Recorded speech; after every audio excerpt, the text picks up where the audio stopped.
Vladimir Putin and Ukraine's Volodymyr Zelensky as Donald Trump warns Putin may not want to make a deal. Meanwhile, Trump ruled out sending US troops to defend Ukraine from future Russian attacks. Prime Minister Modi hails stable ties with Beijing after meeting China's foreign minister on Tuesday as the Asian neighbors, both under pressure from Washington, look to rebuild relations. The Indian government has approved the purchase of 97 LCA Tejas Mark 1A fighter jets for the Indian Air Force at a cost of 62,000 crore rupees. India is building its tallest and most powerful rocket yet, nicknamed Surya. Standing 92 meters tall, it surpasses the Qutub Minar and promises heavy lift capability, reusability, and green fuel.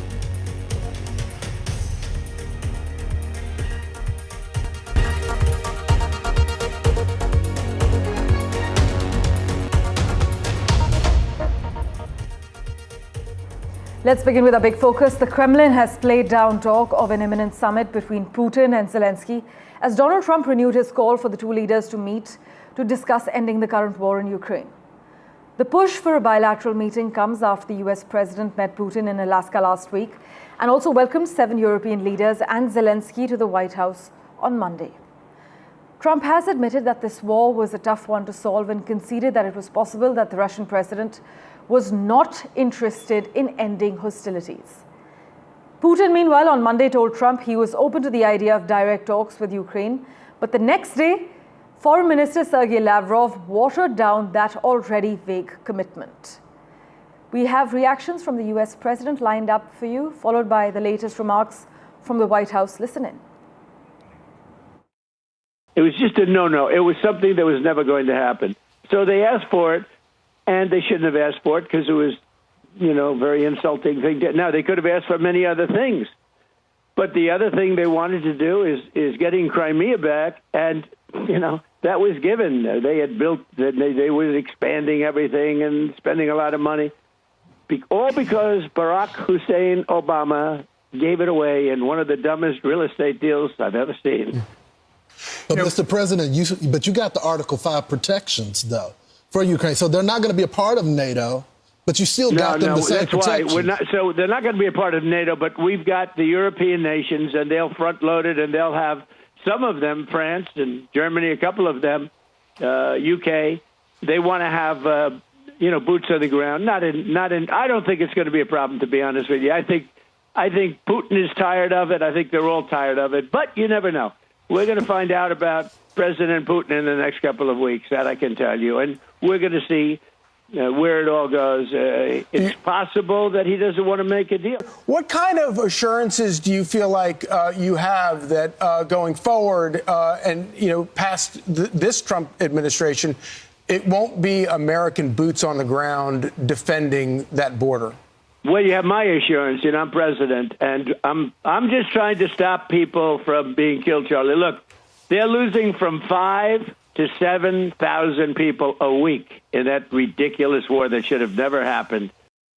The Kremlin seemed to indicate that Putin did not firmly agree to a bilateral. Did he agree to have a sit-down with just Zelensky on the phone? I can assure you that the United States government and the Trump administration is working with both Russia and Ukraine to make that bilateral happen as we speak. I understand that the White House is working and allies are working to make this meeting happen, but did Putin promise to do a meeting with Zelensky, a direct meeting, in the coming weeks? He has, and I just answered that question for you. Franco. For further clarity, we have with us senior editor, Foreign Affairs magazine, Daniel Block. Daniel, glad to have you back on NDTV. Trump has admitted the war was a tough one to solve. He's conceded it's possible that Putin was not interested in ending hostilities. Despite this, is there still any sense of optimism regarding a three-way summit and for long-lasting peace in Ukraine as we speak? I would say no. There's not a lot of optimism within Washington among foreign policy elites. The sense is that the various parties are simply way too far apart. Putin, for the most part, maybe ever, I have to double check, won't even say Zelensky's name. So there's no real reason to think that he will sit down with Zelensky to negotiate some kind of agreement or, if he were willing to do that, to negotiate one that's in good faith. In fact, the German Chancellor has said that Putin and Zelensky are to meet within 2 weeks, but we've not heard a confirmation from the Kremlin or Zelensky's team yet. We'll wait and see how this plays out and, of course, revert to you for regular updates. Daniel, thanks so much for joining us. Meanwhile, turning our attention to the other big story we're tracking, taking the first big steps to reset the entire trajectory of bilateral relations, India and China have decided to work on a settlement of the boundary question, and an expert group will be set up to explore an early solution to boundary delimitation. After Prime Minister Modi, External Affairs Minister and National Security Advisor Ajit Doval met Chinese Foreign Minister Wang Yi in New Delhi, the Ministry of External Affairs issued a statement and said the two sides have also decided to resume direct flights at the earliest and increase the scale of Indian pilgrimage to Mount Kailash and Lake Mansarovar. Prime Minister Modi will attend the Shanghai Cooperation Organization Summit in China, and the two sides also agreed to the reopening of border trade through the three designated trading points, which are Lipu Lake Pass, Shipkila and Nathula. Vishnu Shom, who's been tracking all the finer developments, breaks all the details down for us. But first, listen in to what the Chinese Foreign Minister had to say. Mr. Doval, I'm very pleased to meet you again in New Delhi for this round of talks between the special representatives of China and India on the boundary question. The setbacks we experienced in the past few years were not in the interests of the people of our two countries. And then in October last year, President Xi Jinping and Prime Minister Modi had an important meeting in Kazan. That meeting pointed the direction for the development of our bilateral relations and provided impetus for the proper settlement of the boundary question. Special representatives Wang Yi of China and Ajit Doval of India. Wang Yi has been over here in India, in New Delhi. He met the Prime Minister, as you can see. But late this evening, there's been this very detailed list of what both sides plan to do. And quite besides resuming trade and resuming direct flights and opening up more pilgrimage sites and giving visas to tourists and to businesswomen and businessmen, I think it is addressing the core issue between the two countries, which is the boundary dispute itself, on which there has been repeated mention, which is absolutely critical. There are multiple mechanisms which have been set up with repeated mention of how the primary concern between the two nations, which is the boundary dispute, the boundary issue, that needs to be sorted out. There needs to be a delimitation of the boundary. Some of the working groups which have been set up are looking to find low-hanging fruit which can perhaps be addressed really soon. This is obviously huge and comes at a time when the international order is in a state of incredible churn. Remember, India faces 50% sanctions, including 25% for the continued import of Russian oil from the United States. There were signs that China might be willing to actually provide us with minerals, rare earths, which is critical for our economic development. That was a key sign, and this evening we find this as well. So India and the US have been very close for the last several years, but with this 50% sanctions, the state of the relationship between America and Washington perhaps not what it was some time back, at least not for the moment.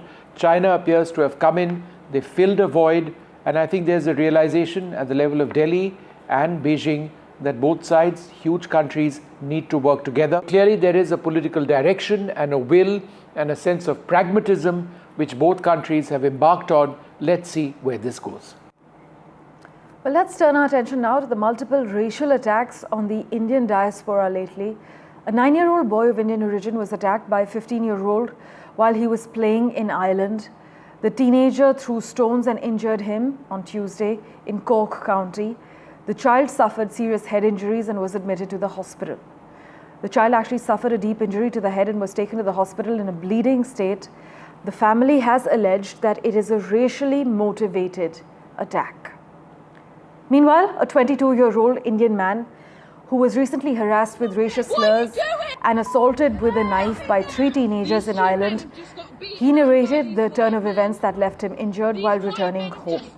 Speaking to NDTV, he had also flagged a spate of recent anti-immigrant attacks targeting Indians, calling it unacceptable.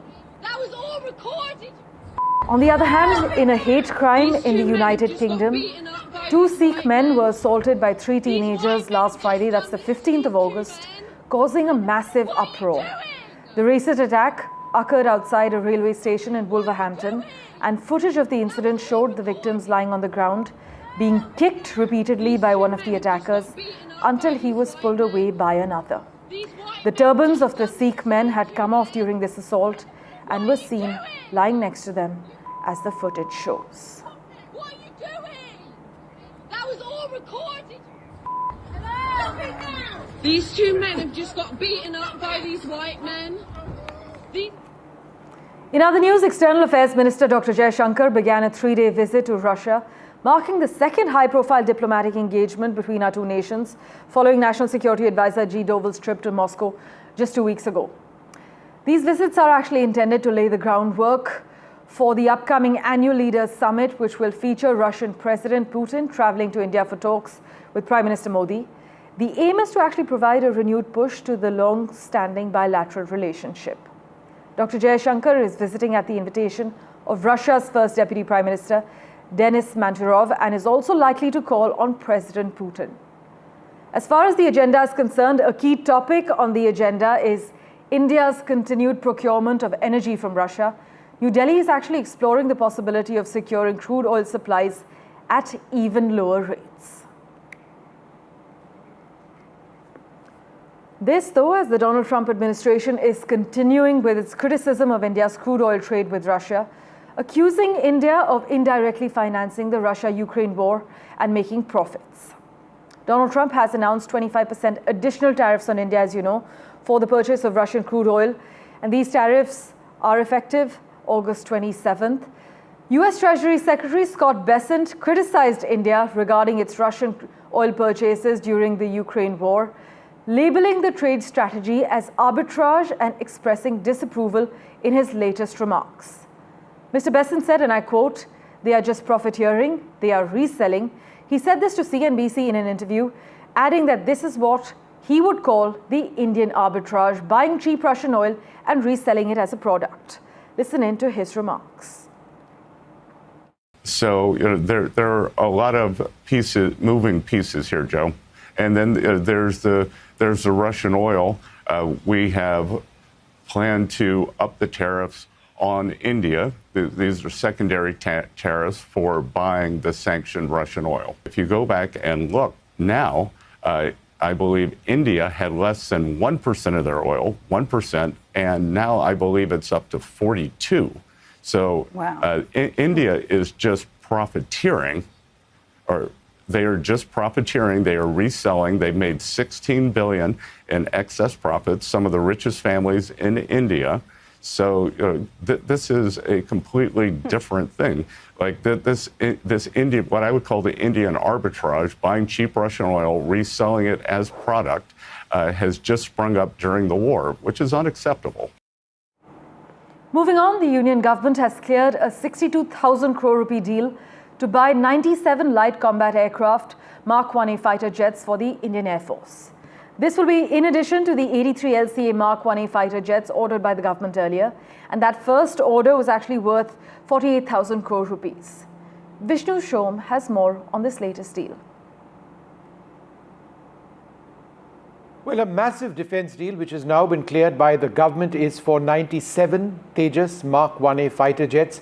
It's a whopping 62,000 crore rupee deal.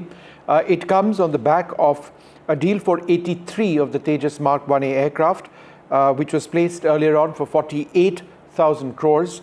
With the addition of the Tejas Mark 1A, which is substantially improved from the Tejas Mark 1 fighter, which is already in service, the Indian Air Force will be operating a modern fourth-generation aircraft. This comes just days before the MiG-21, which has been in service with the Indian Air Force since the early 60s, is finally taken out of service.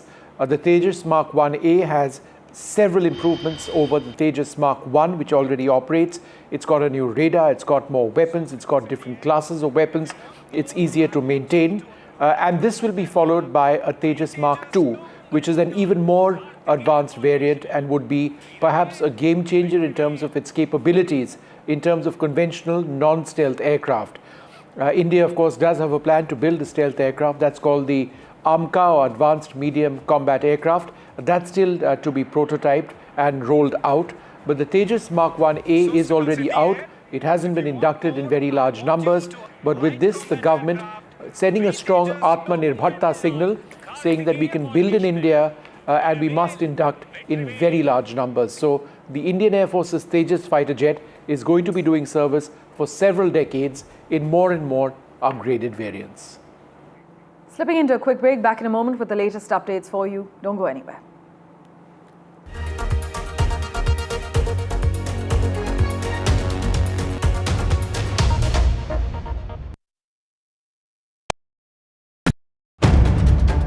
If it matters to you, if it matters to you, if it matters to you,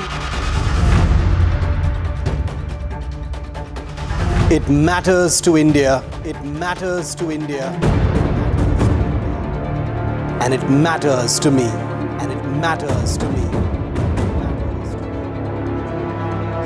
India Matters with Shivaru, only on NDTV 24/7. You know, first, when Sayyara released and we as audience realized, oh my God, what is happening? You know, when did you realize it? Like, it's like, I didn't expect this, what is happening? Like that wave that hits you. You know, the first thing that really hit me, I'm telling you, was a month back actually, to be honest, is when Adisa saw the film. And he saw a very loose cut and he decided the release date. But he was always...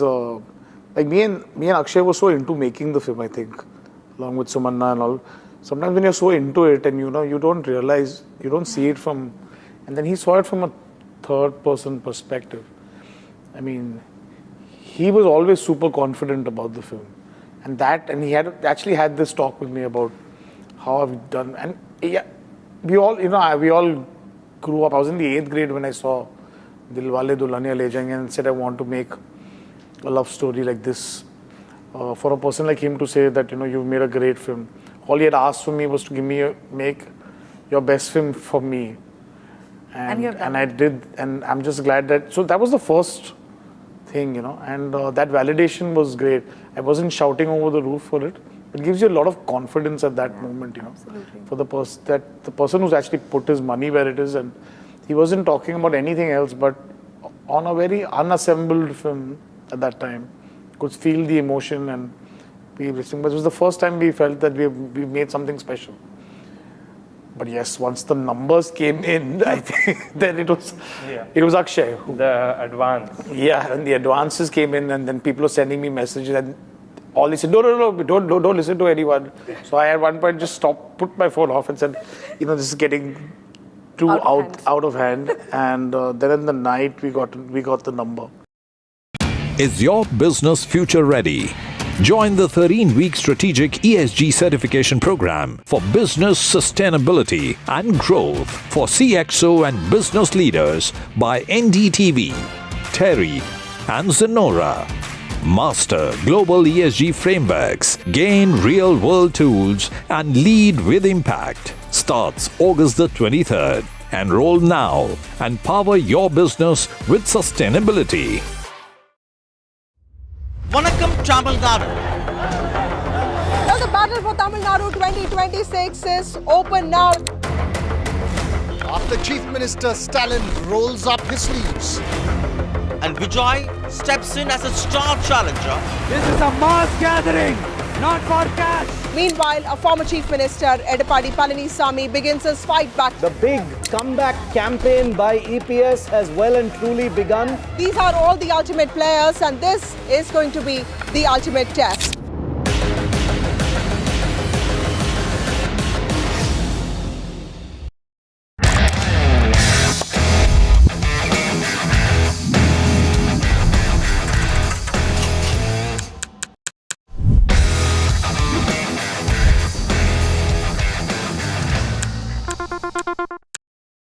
Rajasthan is history, culture, and much more. And I have been reporting on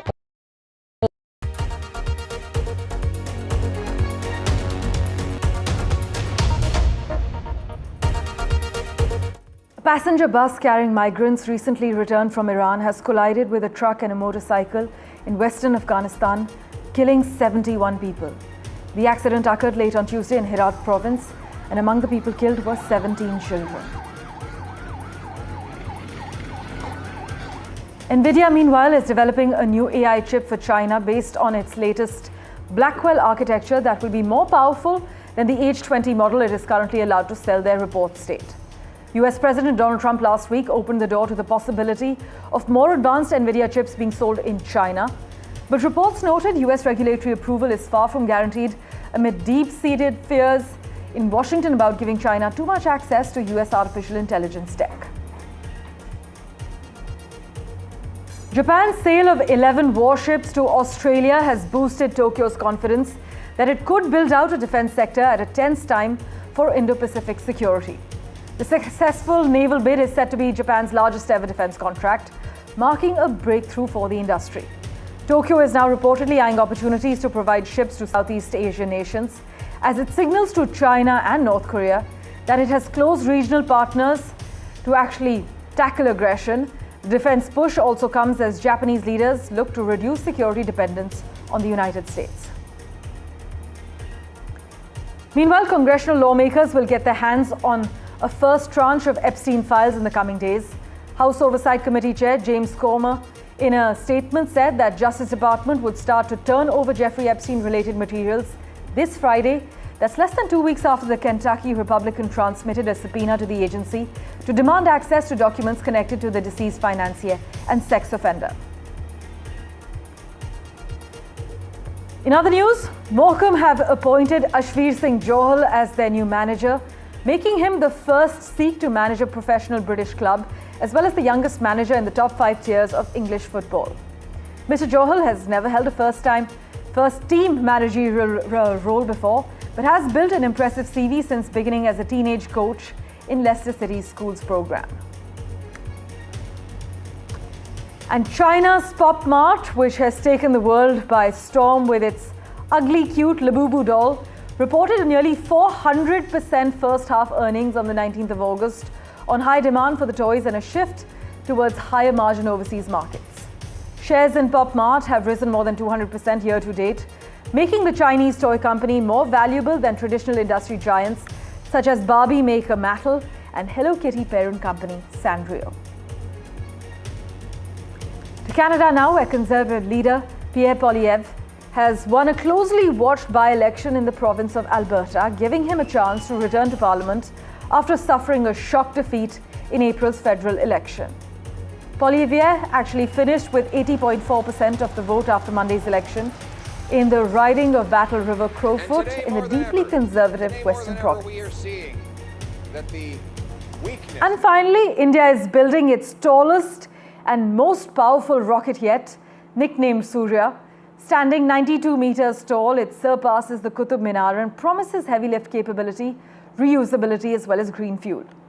Designed for future space missions, the next generation launch vehicle marks a bold leap in ISRO's space ambitions. Our science editor Pallav Bagla reports from New Delhi. Listen in. India is getting ready for making its next generation launch vehicle, and there is now a name for it, Surya. The Surya rocket is going to be 92 meters tall, which means it is 20 meters taller than the Qutub Minar, which stands at 72 meters. So an Indian rocket taller than the Qutub Minar and with very heavy lift capability. It is made so that it can carry very heavy satellites into space and ideally to be used for the making of India's space station or the Bharatiya Antariksh Station. It is powered by many engines, and ISRO says in the first stage the engines will be made so that they will be retrieved and reused. Till date, India does not have reuse capability of its rockets. So Surya will also give reuse capability for India's rockets and will also be able to launch heavy satellites into space. Surya rocket, ISRO says, will be a game changer. It uses new fuel, it uses new technology, and ISRO says Once they get approval, they will launch it in less than 8 years. India's Polar Satellite Launch Vehicle and India's Bahubali rocket, the launch vehicle Mark III, have made ISRO and India proud. And now the next generation launch vehicle, Surya, getting ready. With camera person Xavier Thomas in New Delhi, Pallav Bagla for NDTV. Thanks for investing your time in watching this edition of The World 24/7. As always, we'll keep tracking the latest for you.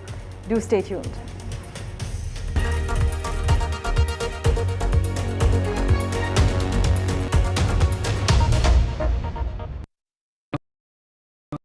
And you know, that's why it's being said that after Kaho Na Pyare, this is the film that has got two superstar debutants who are becoming superstars.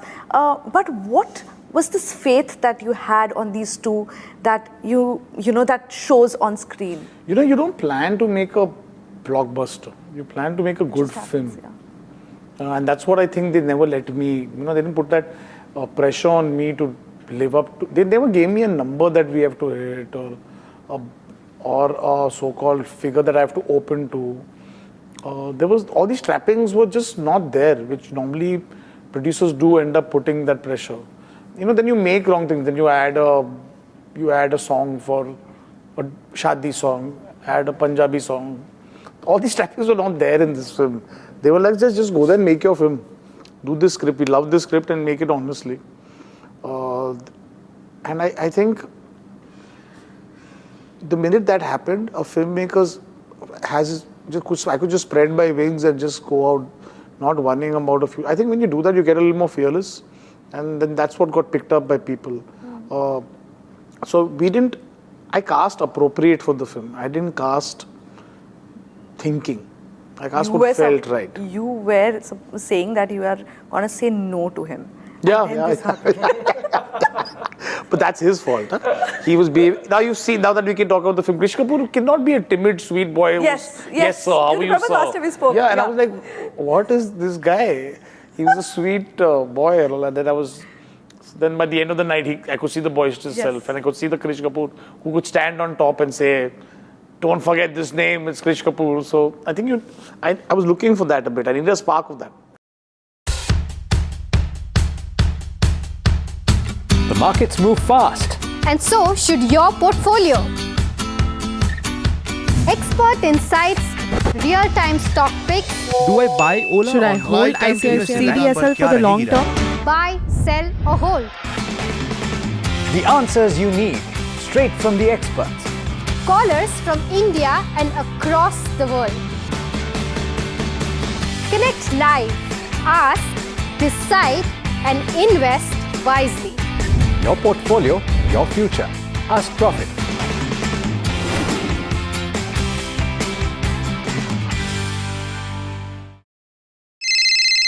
Hello बोलिए madam, डब्बा trading कब से चल रहा है पता है madam आपको? हम और आप तो जन्म भी नहीं हुआ था हमारा.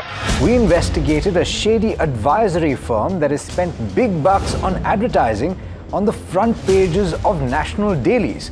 ये आपको बिल्कुल उसका ऐसे हल्का सा भी खौफ नहीं है. मैडम एक बात, खौफ किस लिए रखना चाहिए तो बताओ, कौन सा गलत काम कर रहा हूँ मैं? After our report, we also saw NSE came out with a cautionary circular to the investors. Market Regulator Securities and Exchange Board of India has also come out with a release talking about the actions that it has taken. Cyber complaint has also been filed against the entities involved in this entire Dabba trading scam.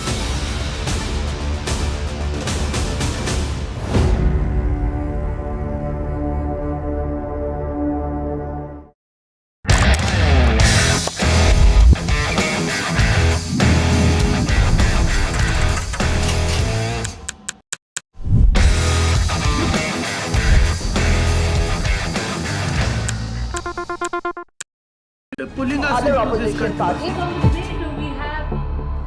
They argue, I conclude. They deflect, I drill down. Stop. This isn't a free-for-all. It's a reckoning. No filler, no fog. only the facts and where they lead. Every night at 9, the case closes because the buck stops here.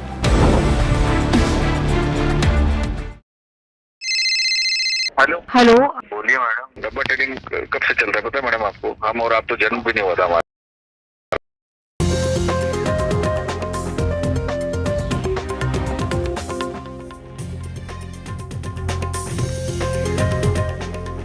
A very good morning. You're watching The Breakfast Show on NDTV 24/7. I'm Divya Varma. We have a whole lot lined up for you, including Prime Minister Modi will be leading the VP nomination process with their NDA pick. Radhakrishnan today filing his nominations today before the deadline that is set for tomorrow. And that is when the opposition's candidate will be filing his nomination papers. A 6-member state panel is expected to deliberate on the union government's plan to move to a simplified 2-slab GST structure. We'll be getting you all that and a lot more on The Breakfast Show. Let's begin with the headlines.